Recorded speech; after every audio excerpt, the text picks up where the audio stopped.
নমস্কার বন্ধুরা, কেমন আছেন সবাই? আশা করি সবাই ভালো আছেন। লাবণ্য রান্নাঘরে আপনাদেরকে স্বাগত জানাই। তো বন্ধুরা, আজকে আমি ভেন্ডি ভর্তা শেয়ার করছি আপনাদের মাঝে। আমি যেভাবে ভেন্ডি ভর্তা করছি, এভাবে ভেন্ডি ভর্তা করলে ভর্তার টেস্টটা কিন্তু খুবই ভালো আসে। তো আমি কয়েকটা কচি ভেন্ডি পরিষ্কার করে ধুয়ে নিয়েছি।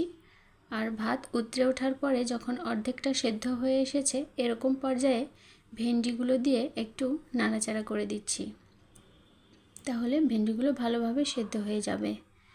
ভেন্ডিগুলো কিন্তু আলাদা করেও সেদ্ধ করে নেওয়া যায়, তবে এভাবে ভাতের মধ্য দিয়ে সেদ্ধ করলে তাহলে ভর্তার টেস্টটা কিন্তু বেশি ভালো আসবে। তো ভাতটা হয়ে গেছিলো, আমি নামিয়ে নিয়েছি। এখন একটা কড়াইতে কয়েকটা শুকনো লঙ্কা আমি ভেজে নেব। শুকনো লঙ্কাগুলো ভেজে তুলে নিয়েছি। এখন সরিষার তেল দিয়েছি। তেলের উপরে দিয়ে দেব পেঁয়াজ কুচি। পেঁয়াজটা কিছু সময় ধরে তেলের সঙ্গে হালকা লাল করে ভেজে নিতে হবে। এই ভর্তাটা গরম ভাতের সঙ্গে খেতে কিন্তু খুবই দারুণ হয়। আপনারা একবার হলেও এভাবে করে ভর্তা করে খেয়ে দেখতে পারেন। তো পেঁয়াজগুলো ভাজা হয়ে এসেছে, এখন আমি তুলে নেব। গ্যাসের চুলাটা বন্ধ করে দিয়েছি। আর ভাতের মধ্য থেকে ভেন্ডিগুলো আলাদা করে নিয়েছি। খুব ভালোভাবেই কিন্তু সেদ্ধ হয়ে গেছে ভেন্ডিগুলো। তো এখন একটা বাটিতে কয়েকটা শুকনো লঙ্কা নিয়েছি, ভেজে রাখা শুকনো লঙ্কা, আর পরিমাণ মতো লবণ নিয়েছি।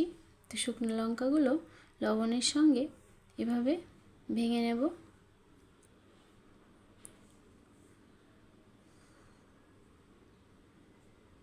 তো দিয়ে দেব সরিষার তেল। যে কোনো ভর্তাই সরিষার তেল ছাড়া কিন্তু মজা হবে না, তাই অবশ্যই সরিষার তেল দিয়ে ভর্তা করতে হবে। তো পরিমাণ মতো সরিষার তেল দিয়ে দিয়েছি। এখন ভেজে রাখা পেঁয়াজ দিয়ে দেব।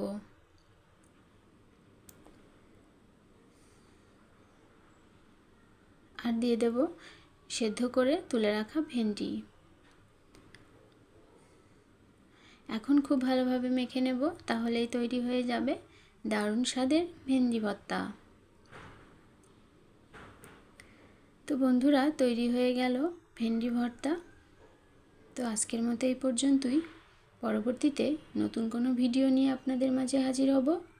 আমার ভিডিও যদি আপনাদের ভালো লাগে, চাইলে আপনারা আমার চ্যানেলের পাশে থাকতে পারেন। তো সবাই ভালো থাকবেন, সুস্থ থাকবেন। ধন্যবাদ সবাইকে।